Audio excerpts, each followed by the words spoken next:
बेचने वाली चुड़ैल। एक बार की बात है, जादूपुर नाम के गांव में करतब दिखाती एक औरत एक रेड्डी के लिए गांव में आती है।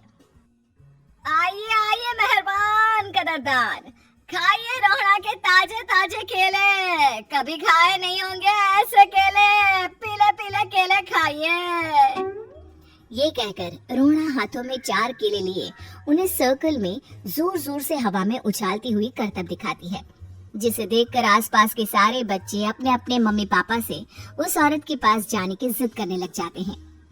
पापा ऐसा तो सर्कस में बॉल से होता है ना, ये आंटी तो केले से कर रही है, चलिए ना पापा देखते हैं। रोहड़ा एक पतली सी तार पर चलती हुई केलों से करतब दिखाती है। आते जाते सभी लोग बाहर रुककर उसके करतब देखते हैं और वाह वाही करते नहीं थकते। जैसे ही एक आदमी पास आकर उसे पैसे देने लग जाता है, तब वो कहती है, अरे नहीं नहीं साहब, मैं करतब तो बच्चों के मन को बहलाने के लिए करती हूँ, धंधा तो मेरा केले का है। पीछे देखो मेरी रेड्डी, जो भी मेरे केले खाएगा मेरी तरह चुस्त दुरुस्त और तंदुरुस्त हो जाएगा। पता चलता है क्या कि मेरी उम्र 55 की है। अरे पर ऐसे ठंड के मौसम में कोई केला क्यों खाएगा? ये ऐसे वैसे केले नहीं है साहब, ये शरीर में गर्मी देते हैं, ठंड को दूर भगाए, जो भी रोहिणा के केले खाए। पापा अगर मुझे केले नहीं मिले तो मैं घर नहीं जाऊंगी। तभी उसके पापा कहते हैं कि बेटा केले ठंड में कभी गर्मी नहीं देते, ये सब कहने की बातें हैं, सामान बेचने का तरीका है इनका। पर पिंकी नहीं मानती। मैं केले खाऊंगी। पिंकी की जिद के आगे नत्थू हार जाता है और उसे केले खरीद कर दे देता है। पिंकी खुश होकर केले घर ले आकर खाती है। अब मैं भी करतब करूंगी, कितना मजा आएगा, जादुई केले।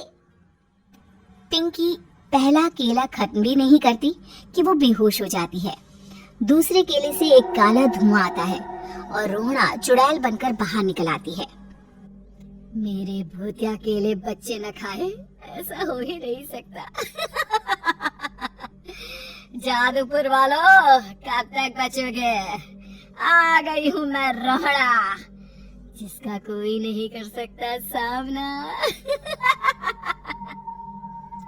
रोहड़ा पिंकी को गोद में उठाकर काले धुएं में कहीं गायब हो जाती है।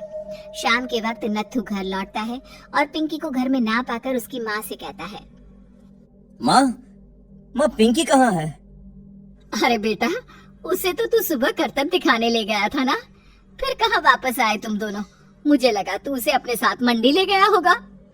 हे भगवान, मेरी बच्ची कहाँ गई? मैं उसे घर ही तो छोड़कर गया था माँ। नत्थू गांव के घर कोने में अपनी बेटी को ढूंढता है, पर उसे वो कहीं नहीं मिलती। परेशान होकर आके रो रो कर नत्थू हिम्मत हार कर घर लौट आता है। अगली सुबह रोहड़ा फिर से करतब दिखाने आती है और इस बार पिंकी की तरह रोनी केले खरीद लेता है। 50 रुपए दिए थे पापा ने, सारे पैसों के मैंने केले खरीद लिए हैं। अब मैं भी आंटी की तरह ही करतबबाज बन जाऊंगा। यही सोचते हुए रोनी केले खाता है और पहला अकेला केला आधा खत्म भी नहीं करता कि चुड़ैल उसके सामने आ जाती है। मेरे साथ चलने का समय आ गया है रोनी। ये तो बस शुरुआत है, अब इस गांव के सारे बच्चे धीरे धीरे मेरे कब्जे में होंगे, एक बच्चा भी नहीं बचेगा। ये कहकर रोनी को गोद में लेकर काले धुएं में अदृश्य हो जाती है। इसके बाद हर रोज गांव में से कोई ना कोई बच्चा गायब होता, पर ऐसा क्यों हो रहा है किसी को भी समझ में नहीं आ पा रहा था। रोज की तरह अपनी बेटी पिंकी की तलाश में नत्थू गांव के एक तालाब के पास बैठा रो रहा था। कहाँ गई मेरी पिंकी? शकुंतला के जाने के बाद एक वही तो मेरा सहारा थी। अरे उसकी आत्मा कोस रही होगी मुझे कि मैं अपनी बच्ची को संभाल भी नहीं पाया। नत्थू ये कहता हुआ रो ही रहा था कि तभी तालाब में से उसे शकुंतला की आवाज सुनाई देती है। कहाँ थी तुम शकुंतला? हमारी बच्ची और सारे गायब हुए बच्चे रोहड़ा के कब्जे में हैं। वो बच्चों को जो केले देती है उससे बच्चे बेहोश हो जाते हैं और उसके कब्जे में आ जाते हैं और वो उन्हें ले जाकर काली दुनिया में ले जाती है। पर वो ऐसा क्यों कर रही है? ये मैं नहीं जानती, पर उस दुनिया का रास्ता मैं आपको बता सकती हूँ।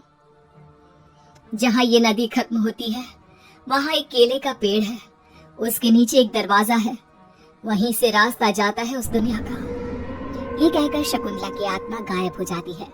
गांव के सभी लोग झुंड बनाकर उसी रास्ते से काली दुनिया में चले जाते हैं और वहाँ देखते हैं कि सारे बच्चे वहाँ काम कर रहे थे। पापा, मुझे ले चलो यहाँ से। पापा, पापा। सभी बच्चे अपने मम्मी पापा से लिपट जाते हैं।